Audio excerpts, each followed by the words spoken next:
Hello, mambo vipi? Manispaa ya Temeke inaendelea kufanya uboreshaji wa masoko yake. Na leo TMC Crew tumetia timu katika soko la Stereo. Usitoke, ungana nasi. Mimi naitwa Jonita Joseph, nyuma ya kamera ni Shams Daddy, lakini vile vile ninaye kwenye drone tunaye Musa Chisongela na mwongozaji wa kipindi ni Sweet Beta Jige.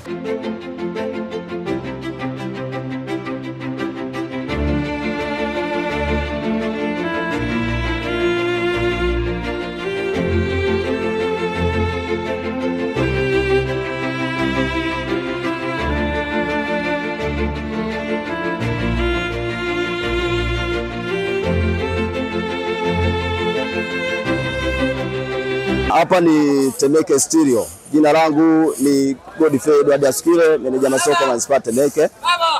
Kama mnavyoona mbele yetu hapa ni soko la Temeke Stereo ambalo hivi punde ukarabati ulikuwa unafanyika katika maeneo tofauti tofauti. Eneo moja hapo ni kama hivi mnavyoona, ile eneo la dampo au eneo la kuhifadhia taka. Ni eneo ambalo lilikuwa na shimo kubwa sana ambalo lilikuwa haliwezeshi hata gari kusogea hata kufanya movement zozote kwenye eneo hili hapa kwa namna lilivyokuwa hatarishi.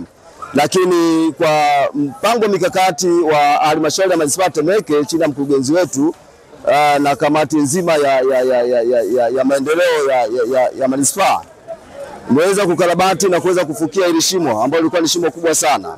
Na kwa ujumla wake ukarabati mzima umegharimu takribani milioni 120, zaidi ya milioni 120, ikiwa ni pamoja na ile eneo la dampo pamoja na eneo la maegesho ambalo pia limewekwa vifusi pamoja na eneo la kitengo cha nazi.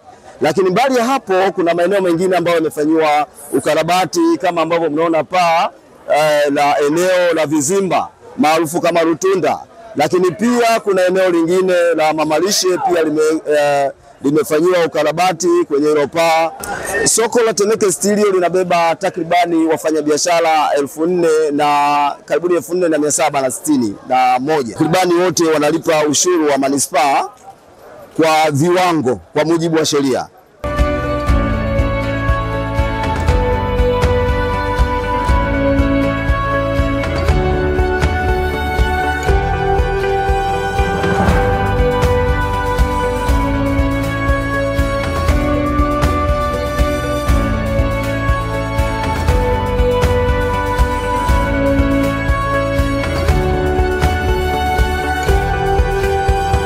Ni kati ya maeneo ambayo pia limeboreshwa kama ambavyo tumeona maeneo mengine.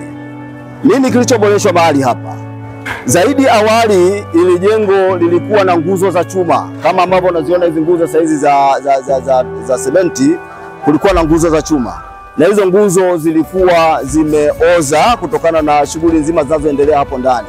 Kwa hiyo eneo lilikuwa halina uhai.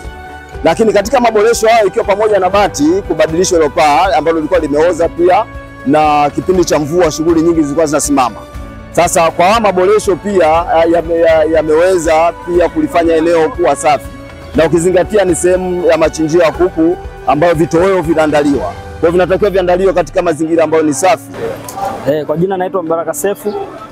Napatikana katika kitengo cha kuku hai na wachinjaji, lakini nipo kwa upande wa wachinjaji. Mimi ni mwenyekiti wa wachinjaji. Kwanza kabisa napenda kushukuru kwa ukarabati tuliofanyiwa katika machinjio yetu ya Temeke. Kwa kushukuru hilo tu, tunashukuru kwa sababu wakunguru walikuwa wanatusumbua sana hapa kuingia hapa ndani. Na vile vile juu kulikuwa jengo mazingira yake sio mazuri, kwa ninavuja.